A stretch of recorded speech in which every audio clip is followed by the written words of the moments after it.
মোজাটা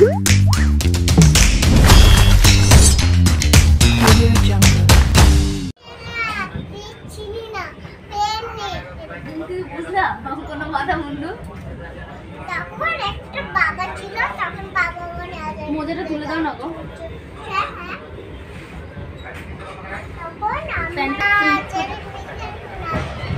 তখন আমি বলতাম মা আমি কি দেখেছি, তখন মা একটা চাষ করে মারল, তখন মাম্মা আমার মাম্মা চাষ করে মারল, তখন আমি বললাম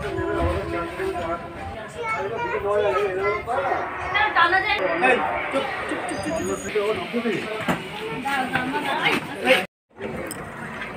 তো নমস্কার বন্ধুরা, এতক্ষণ যে মিষ্টি মিষ্টি মুখের কথা শুনতে পেলেন সেটা আমার মেয়ে বলছিল, দেখতে পারলেন তো। আর আপনারা ভাবছেন, আপনারা ইতিমধ্যে সবাই জেনেই গেছেন যে আমার ফ্যামিলি নিয়ে আমরা সিমলা মানালি সব ঘুরতে বেরিয়েছি।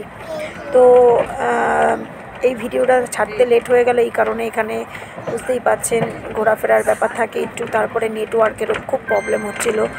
সব জায়গায় আমি ঠিক মতন মানে নেটওয়ার্ক পাচ্ছিলাম না, যে একটা ভিডিও তৈরি করব, এডিট করব, সেই সময়টুকু ঠিকঠাক পাচ্ছিলাম না। ইতিমধ্যেই আপনাদের সামনে আমি নানা রকমের ছোটোখাটো ভিডিও আমি আপলোড করেছি।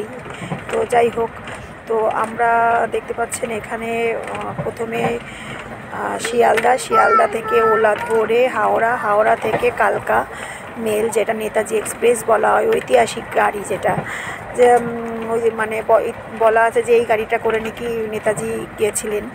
যাই হোক, এসব কথা না বলে এখন বলি যে আমরা বেরিয়েছি, বাড়ি থেকেই খাবার দাবার তৈরি করে নিয়ে এসেছি। ট্রেনটা ঠিক 9:55, 10টাতে এসে 10টার সময় ছাড়লো। এবং বাড়ি থেকে বেশ পরোটা, চিলি পনির এবং মাংস চিকেন করে নিয়ে এসেছিলাম, সেগুলো খাওয়া দাওয়া করে এরপরে এখানে আমার মেয়েটা দেখছেন এখন সব শোয়ার এখন শোবো, শুয়ে মানে মেয়ে এখন ঘুমাবে, ওকে ঘুম পাড়ানোর চেষ্টা করা হচ্ছে, বুঝতেই তো পাচ্ছেন। এরপরে চলুন শুয়ে পড়ি, তারপরে দেখা যাবে রাতের ব্যাপার। এবার সকাল হয়ে গেছে, সকালবেলা প্রচণ্ড কুয়াশা, সারাটা রাত ঠান্ডায় মানে জড়সড় ঘুমানোর চাইতেও বেশি বড় টেনশন হচ্ছিল মেয়েটাকে নিয়ে, যে মেয়েটার যাতে কোনো প্রকারে ঠান্ডা না লাগে, ওকে জড়সড় করে করা হচ্ছিল। তো যাই হোক, সকাল হয়েছে, আমরা চাটা মানে কফি খেয়েছি, আমরা নিজেরাই কফি এখানে কফি করার কেটলি নিয়ে এসেছিলাম, সেখানে করে নিজেরাই খেলাম। তো ছেলে দেখেছেন গরম জল দিয়ে ছেলে আর মেয়ে ম্যাগি খেয়ে নিচ্ছে। তো এইভাবেই চলছে, বেশ ভালোই চললো প্রথম দিনটা দিয়ে সারাটা রাত যে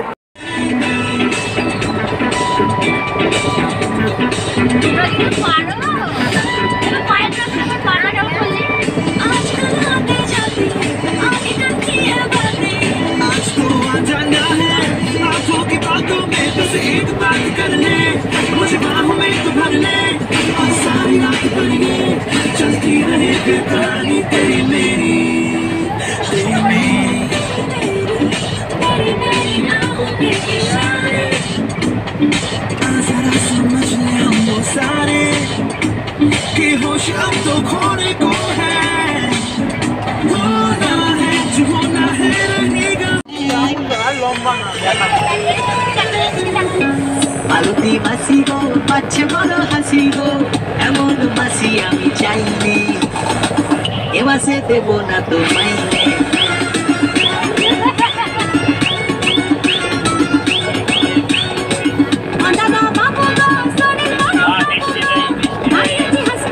আনন্দ ফুর্তিতে চললো। এরপরে খাওয়া দাওয়ার পালা। এখানে একটা গল্প হয়েছে, এটা আপনাদের শেয়ার করলে হয়তো যারা ভাবছেন কালকা মিলে করে আসবেন তাদের অনেকটাই সুবিধা হবে। তো খাবার তো অর্ডার করা হয়েছে, ডিম ভাত, যেটা এখানে খাবার দাবার খেয়ে বিল না নিয়ে পয়সাটা দেবেন না। এখানে ট্রেনের ভাতই খেতে হবে, ট্রেনেরটাই। আমরা খাবার নিয়ে এসেছিলাম, যেটা রাতেরটা, সকালে তো আর দুপুরে খাওয়া যাবে না। ডিম ভাত কিন্তু 90 টাকা, কিন্তু ওনারা চাইবে 150 টাকা। সেটা তো আমার হাজব্যান্ড সমস্ত কিছুটাই জানে, যেহেতু জানে ওনারা খুব মুশকিলে পড়ে গেছে, এবং আমাদের জন্য আমাদের মানে কামরায় যারা যারা ছিল তারাও সেই সুবিধাটা পেয়েছে যে 150 টাকা করে চাইছিল, কিন্তু 90 টাকা করে তারা দিতে বাধ্য হয়েছে, যেহেতু বলেছে আমি কিন্তু রিপোর্ট করে দেবো। এরকম করলে কিন্তু ওনারা ওটা 90 টাকায় দিতে বাধ্য, ওনারা দেবেন। এটা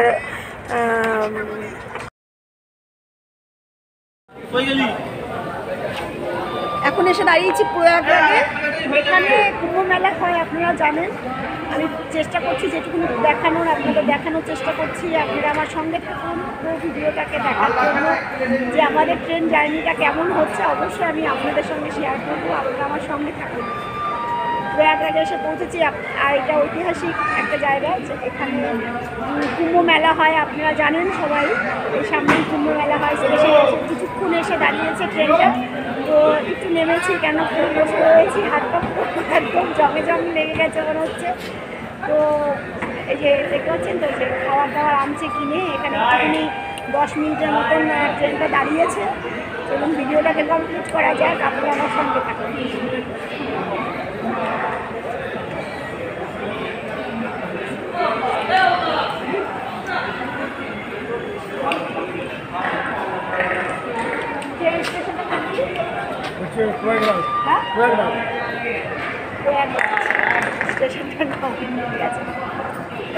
সঙ্গে থাকুন আপনারা।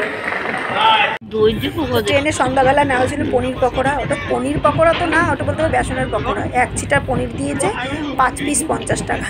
কী আর করবো, দই দিয়ে মিশিয়ে খাচ্ছি, বুঝলেন তো। এবার আর তো কিছু করার নেই, যার জন্য দই দিয়ে মিশিয়ে সন্ধ্যার টিফিনটা হচ্ছে। মানে এবার খাওয়া দাওয়ার পালা শেষ, বুঝলেন। এবার সন্ধ্যাবেলা বেশ আমার হাজব্যান্ড কম্পিউটার নিয়ে এসছে, ওখানে বেশ শোলে বই চালিয়েছে। আমাদের যে কম্পার্টমেন্টে বসেছিলাম সেখানে তো প্রচুর ভিড় হয়ে রয়েছে, সবাই এসে ওখানে বসে, তা সবারই তো বোর হচ্ছে, সবারই বসে বসে ওখানে সবাই সিনেমা দেখছে। যাই হোক, এরকম করে বেশ ভালোই কাটলো বেশ, বুঝলেন। এবার আমরা কালকা আমার এই ভিডিওগুলো আপনাদের কেমন লাগছে নিশ্চয়ই জানাবেন। আপনাদের জন্যই আমার এই প্রচেষ্টা। আপনারা খুব ভালো থাকুন। চলুন ভিডিওটাকে কমপ্লিট করা যাক।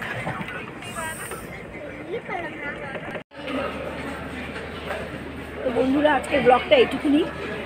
আগামী এই হাওড়া টু কালকা পর্যন্ত আমাদের ট্রেন জার্নি কেরম ছিল আমি আপনাদের সঙ্গে শেয়ার করার চেষ্টা করেছি। তো আশা রাখবো আপনাদের এই আমার হাওড়া টু কালকার যে ট্রেন জার্নি ভিডিওটা অবশ্যই ভালো লেগেছে। আপনাদের কাছে রিকোয়েস্ট রইল, যদি ভালো লাগে একটু শেয়ার করবেন, লাইক করে পাশে থাকবেন, আর ফলো করে আমাকে কাজ করার আগ্রহটা একটু বাড়িয়ে দেবেন, তাহলে আমার কাজ করতে সুবিধা হবে। তো আপনারা আমার সঙ্গে থাকুন। এরপর আমি চেষ্টা করব যে এই কালকা টু সিমলা যে টয় ট্রেন জার্নি, এই অদ্ভুত বলবো না, অপূর্ব জার্নি আমি আপনাদের সঙ্গে, আমারও এই জার্নিটা ফার্স্ট জার্নি। তো আমিও চেষ্টা করব আপনাদের দেখানোর চেষ্টা করব। আপনারা আমার সঙ্গে থাকুন। আগামী ভিডিওতে আমি চেষ্টা করব যে এই কালকা টু সিমলা ট্রেন জার্নিটা কেমন হচ্ছে টয় ট্রেনে, এই মানে অপূর্ব সুন্দরের ভিডিওটা দেখার জন্য আপনারা রেডি হয়ে থাকুন। আর পারলে আমার চ্যানেলটা যারা ইউটিউব থেকে দেখছেন তারা একটু সাবস্ক্রাইব করে দেবেন। ভালো থাকবেন, সামনের জন্য ভালো রাখার চেষ্টা করবেন। নমস্কার।